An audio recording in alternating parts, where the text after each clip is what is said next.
지난 주일 세계 최빈국 말라위 릴롱교에서 말라위 사랑이병원을 시작했다. 하나님의 강권적인 은혜였다. 기회 있는 대로 모든 이에게 착한 일을 하되 더욱 믿음의 가정들에게 할진이라는 말씀과 지극히 작은 자 하나에게 하지 아니한 것이 곧 내게 하지 아니한 것이니라는 말씀으로 성령 하나님이 마음을 찔러 갑작스러운 결단을 하게 됐다. 말라위 성도들은 오늘도 신음 속에서 하루를 시작한다. 하루 한 끼조차 보장되지 않는 굶주림, 학교에 가지 못한 채 방치된 아이들, 책임을 버리고 떠난 남편들로 인해 홀로 남겨진 아내들, 반복되는 성폭행과 폭력, 예고 없이 찾아오는 질병과 치료받을 수 없는 현실, 끝없이 오르는 물가와 눈덩이처럼 불어나는 빚. 이것은 단순 통계가 아니라 살아있는 성도들의 일상이다. 이 모든 현실 앞에서 말라위 믿음의 어머니들은 눈물로 아이들을 품에 안고 찬송을 부르며 믿음 안에서 버티고 있다. 사람의 말이 더 이상 위로가 되지 않을 때 성령께서는 친히 탄식하심으로 그들의 고통을 품고 계신다. 그리고 한 지체가 고통을 받으면 모든 지체가 함께 고통을 받는다. 이 신음은 우리와 한 몸인 말라위 형제들에게서 새어나오는 통증이다. 성경은 선포한다. 그가 흩어 가난한 자들에게 주었으니. 여기서 흩어는 헬라어 스코르피조 흩뿌리다인데 단순한 기부가 아니라 씨앗을 흩뿌리듯 삶의 결을 따라 지속적으로 나누는 움직임이다. 기부는 사람 안에 심어진 복음이 만들어내는 생활 리듬이다. 이어진 구절은 그의 의가 영원토록 있느니라를 말한다. 바울은 여기서 놀라운 전환을 선포한다. 흩어주는 행위는 사라지는 소비가 아니라 영원히 남는 의의 흔적이 된다는 것이다. 바울이 기부를 의로 끌어올리는 이유는 의가 추상적 도덕이 아니라 하나님과 바르게 연결된 삶이 만들어내는 언약적 신실함이기 때문이다. 바로 그 신실함이 돈의 흐름으로 증명될 때 비로소 삶으로 복음을 말하게 된다. 돈은 원래 휘발성이 강하다. 그러나 복음 안에서 돈은 증발하지 않고 의로 전환된다. 결국 인생에서 끝까지 남는 것은 사랑 때문에 내어준 것뿐이라는 말씀이다. 고린도후서 9장 10절은 이렇게 말한다. 심는 자에게 씨와 먹을 양식을 주시는 이가. 하나님은 돈을 오늘 살아갈 양식, 내일 열매를 낳을 씨앗에 두 범주로 나누어 우리 손에 쥐게 하신다. 씨는 파종의 자원, 내일을 여는 씨앗이고 양식은 생존의 자원, 오늘을 사는 빵이다. 이 순서가 중요하다. 하나님은 씨만 주고 굶기시는 분이 아니며 동시에 빵만 주고 내일을 닫으시는 분도 아니다. 성경적 개념은 단순히 얼마를 모으느냐가 아니라 씨와 빵을 구분할 줄 아는 영적 지혜이다. 빵은 먹되 씨는 남겨야 하고 씨는 결국 흩뿌려야 한다. 흥미로운 것은 바울이 사용한 공급하사라는 헬라어 단어는 당시 문화에서는 합창단 비용을 대는 뜻이었다는 점이다. 그러니 이 문장은 사실상 이렇게 들린다. 하나님이 삶의 파종을 후원하신다. 엄청난 선언이다. 우리가 주는 것이 아니라 하나님이 계속 공급하신다는 뜻이다. 그러므로 흩어 나누는 것은 내가 아니라 하나님이 뒤에서 감당하신다는 뜻이다. 바울은 그 결과를 부의 열매라 부르지 않고 의의 열매라고 말한다. 빌립보서에서 바울은 후원을 이렇게 말한다. 내가 선물을 구함이 아니요 오직 너희에게 유익하도록 너희 계정에 더해지는 열매를 구함이라. 바울은 후원을 하늘의 장부에 쌓이는 열매로 간주했다. 헌금과 기부는 사라지는 돈이 아니라 영원으로 옮겨 심어 계정에 축적되는 열매인 것이다. 이것이 성경의 경제학이다. 돈은 쌓아두면 불안이 커지고 분쟁이 생기고 결국 남김없이 사라진다. 그러나 흩어주면 감사가 넘치고 영혼이 구원받고 의의 열매가 남는다. 인생에서 주는 것만 남는다는 말은 감상적 문장이 아니라 성경적 절대 진리이다. 만몬의 시대에 돈은 더 이상 가치 중립적이지 않다. 한 사람이 두 주인을 섬기지 못할 것이니 너희가 하나님과 재물을 겸하여 섬기지 못하느니라의 말씀을 프랑스 사회학자 자크 엘릴은 역사상 돈에 대한 가장 정확한 정의라고 했다. 돈은 단순한 중립적 도구가 아니라 하나님과 경쟁하는 영적 존재라는 것이다.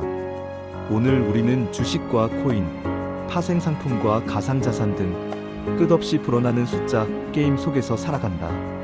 그 속에서 만문의 속삭임은 언제나 동일하다. 조금만 더 모아라. 아직은 기부할 때가 아니다. 먼저 내 가정, 내 자녀부터 지켜라. 그러나 성경은 정반대의 길로 우리를 몰아붙인다.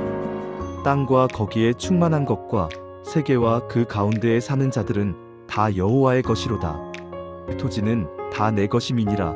너희는 거류민이요 동거하는 자니라. 우리는 주인이 아니라 청지기이다. 그래서 주님께서 잠시 맡기신 시간, 건강, 재능, 재정, 인맥을 어디에 어떻게 흘려보내느냐가 인생의 진짜 성적표가 된다. 자산을 나눌 때 자주 사용하는 구분이 있다. 생계자산, 기본적인 삶에 꼭 필요한 목. 여유자산, 소박한 문화휴식을 누릴 수 있는 목. 복지자산, 사회적 약자와 공공선을 위한 자산. 잉여자산, 평생 써도 못 쓰고 죽을 돈. 신용자산, 숫자로만 존재하는 끝없이 불려지는 자산. 성경은 생계 여유 복지 자산을 부정하지 않는다. 오히려 가난한 자를 위한 복지와 안식, 축제를 명령하신다. 잉여 자산과 신용 자산에 대해서는 매우 강하게 제동을 거신다. 7년마다 부채를 탕감하는 안식년제도, 50년마다 땅을 원주인 가문으로 되돌리는 희년이 바로 하나님의 디자인이다. 땅은 내 것이라 선언하시며 구조적 가난과 무한 축적을 동시에 끊어내시는 하나님이시다. 하늘 보좌의 기초는 공의, 미시파트와 정의, 체다카이다. 그래서 성경적 축복은 쌓아두는 것이 아니라 흘려보내는 것이다. 과거 서울대 병원 인턴으로 근무할 때 일이다. 일본에서 자수성가한 제1교포 50대 남자가 종합검진을 받다가 말기 간경화가 발견됐다. 바로 입원해 치료를 받았지만 상태가 나빠져 자신의 집에서 임종을 맞기를 원했다. 그는 나를 붙잡고 울며 신세 타령을 했다. 잘 지내다가 검진을 받았는데 그날로 바로 입원해 한 달 치료를 받았다. 충격적이다.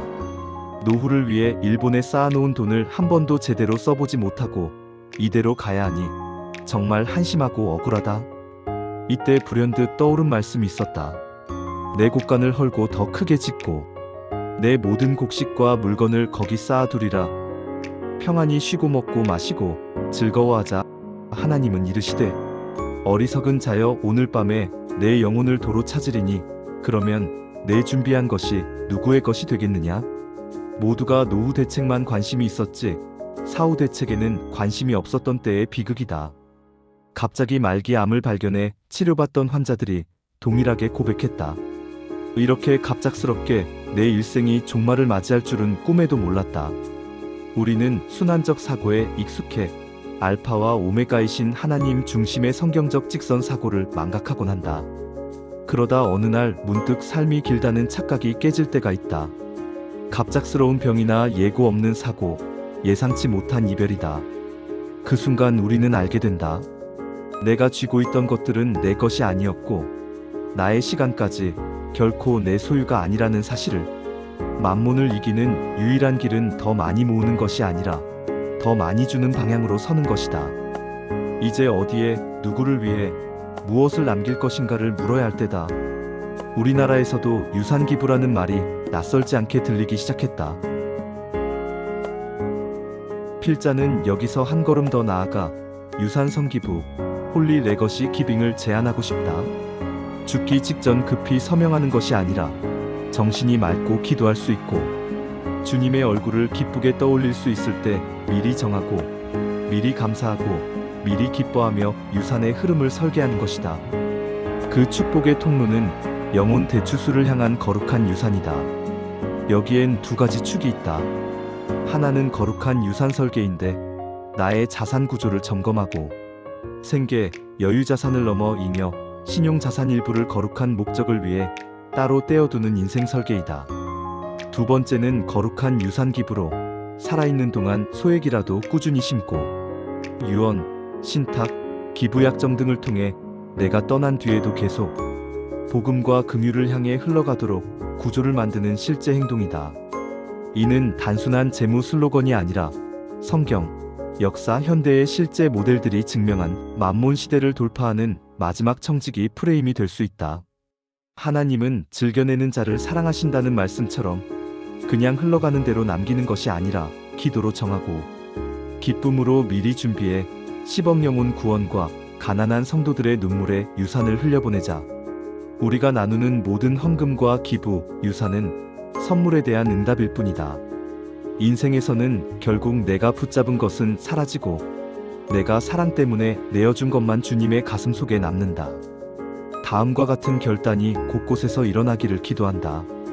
주님 오실 날을 바라보며 내 죽음 이후의 시간을 신앙으로 설계하며 내 자녀 세대에게 모으는 인생이 아니라 흘려보내는 인생의 본을 남기기 위해 영혼 대추수를 위한 거룩한 유산, 선 기부 운동, 홀리레거시 포 그레이트 하비스트에 조용히 동참하고자 합니다.